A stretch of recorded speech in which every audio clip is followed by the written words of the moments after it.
Hi guys, how you doing? It's Rich with Pit Lane Sim Racing. Today I'm going to do a video on how to set up your car quickly and also get the most out of it if you've got a little time but you really want to get your F1 Manager 22 fix. Please do make sure you've hit that like button and also subscribed to the channel.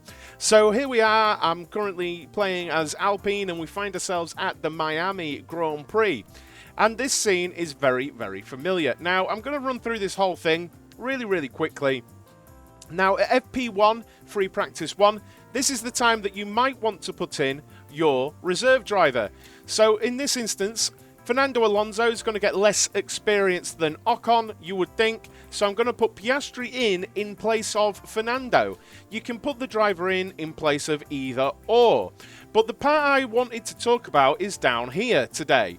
We've got the car parts and car setup and driver option, run plans, so on and so forth. But what we're going to talk about is car parts first of all.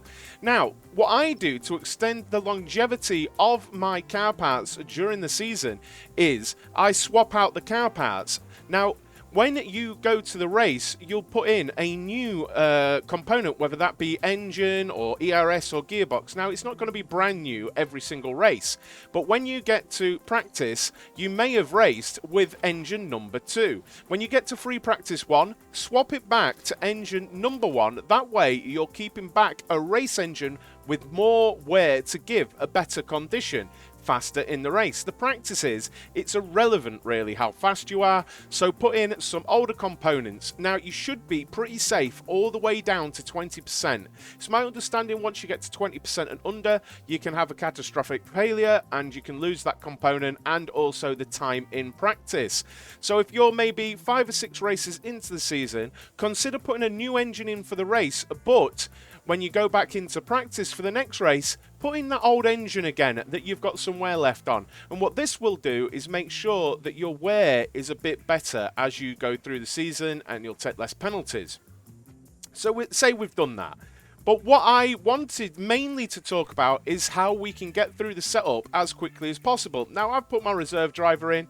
What I like to do is move the sliders until they're somewhere in the middle of those green bars. I mean, it's not an exact science, but somewhere in the middle is a good thing if you can do that. Obviously traction is off there, and I do it with both drivers. So we'll go over to Esteban here and we'll move these sliders a touch and put them somewhere in the middle if we can, like this, and we'll move them about a bit like that.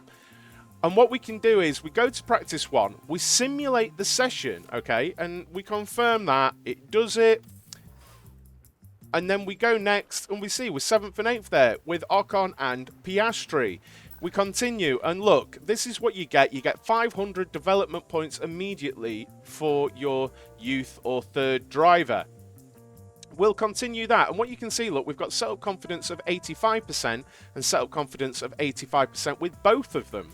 And then we continue, and now we're in FP2. Fernando gets back into the car, but we go to car setup, and much like if you take the sessions manually, the bars get smaller because you've got that feedback on the setup.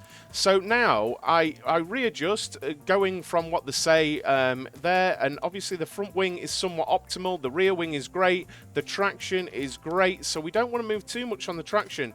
But what we might do is just move the braking stability and corner away, and maybe we'll change, I didn't mean to change that one, maybe we'll change a click on there. So we're not far off on the front wing, but we have moved the others to give us a little bit more feedback where we should go.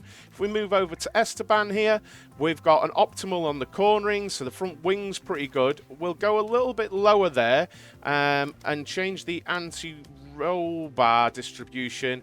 We're great on braking, we're great on traction, we're only good on straights. So let's move that quite substantially over there so we can get some feedback, and we'll try and find our way back towards optimal on the traction. We don't have to do it exactly, and then we can go to practice 2, simulate the session,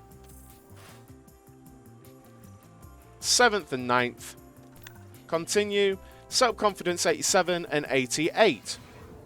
Little cutscene which I'll skip for Miami. And then we're into free practice 3.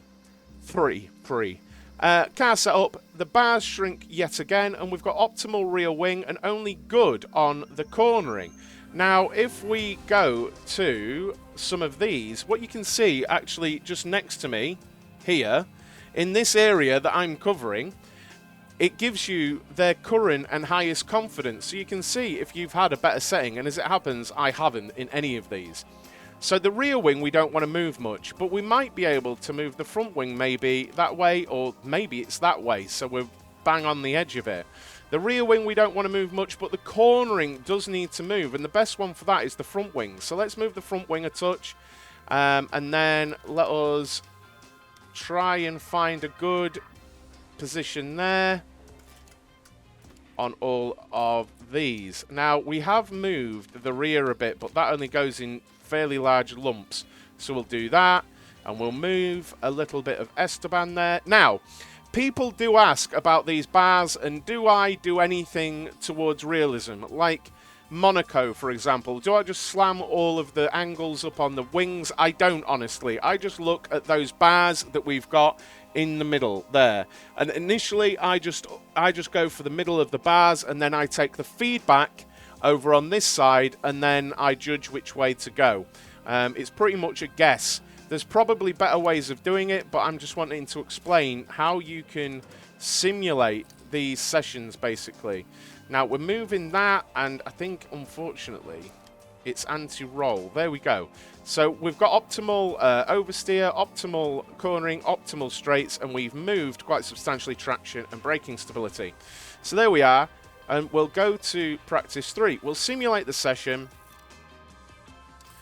and we'll see what the feedback is. Now, we've got 5th and 7th, continue, and we've got 89% and 90%. Now, this isn't perfect, of course, but I'm just explaining how to get through it quickly. Now, a really important thing, we've got these older parts in, so this is where you would fit your newer parts. As we go into Q1, you want all your fresh parts. You don't have to do this every race, please understand. It's just happened where this save is, that we are putting new parts on, but in essence, move from your old practice parts into the parts that are newer. They may not be 100%, but newer and for qualifying in the race to give you that pace boost. So we've done that for Fernando. We look at the setup there, and we can see that the traction is slightly out, as is the front wings. So we do need to go a little bit that way on the front wing. We're still out on the cornering, unfortunately. So really, we kind of need to be there on the cornering. We're still pretty good there, but cornering was massively out. It's really important that you remember you can change a little bit of setup before qualifying, but if you get it wrong, setup is locked at this point. So we'll quickly do the same for Esteban here. He's actually really, really good. 90%. With this being it locked out, I'm not sure I want to mess around with his too much. So let's put a new engine in, and let's put the new ERS in, and then the new gearbox in, like this. And we're ready to go for qualifying, yeah? So, start qualifying, simulate the session, confirm. Hopefully they get through Q1, and indeed they do. 9th and 12th. And we'll continue. And what we can do here, that I'm not sure many are aware of, is actually change the front wing angle, should you desire. So that will change, if you look there, it still does change, because you're allowed to change the front wing angle by regulation, just nothing else. So you could try and do that, but it's a risk. Is it going to improve anything? I don't know. But if we get through to Q3, we will have that feedback, so we can still try. And then we'll go over to Esteban here, and we can see the rear wing on the straights there was slightly off, so maybe we could just do that. We are a bit off on the traction though if we do that, but we can try it just for means of demonstration to you guys. So let's simulate session 2 here. And we have lost Esteban in 11th there as we continue, and that is everything locked in. 87% confidence, car setup 82 confidence. See, so that didn't work. That didn't work, but we can go back there and then it'll be at 93, right? So we've had that adjustment, we've tried that, and we can start qualifying, and we can simulate this session. And there we go. Fernando has qualified in 8th position. And we're ready for the race, basically. But that is really a quick run through of how you can get through your practice sessions and qualifying quickly and efficiently, getting quite far into your setup. Now, you can get 100%. I've had 100% confidence doing this method. But I just wanted to show that you can still simulate but adjust after every session. You should change out old components when necessary and all of that good stuff. I really hope that this has been helpful to you. Any questions, please let me know down in the comments. But until next time, thanks a lot and I'll see you soon. Cheers, guys. Bye-bye.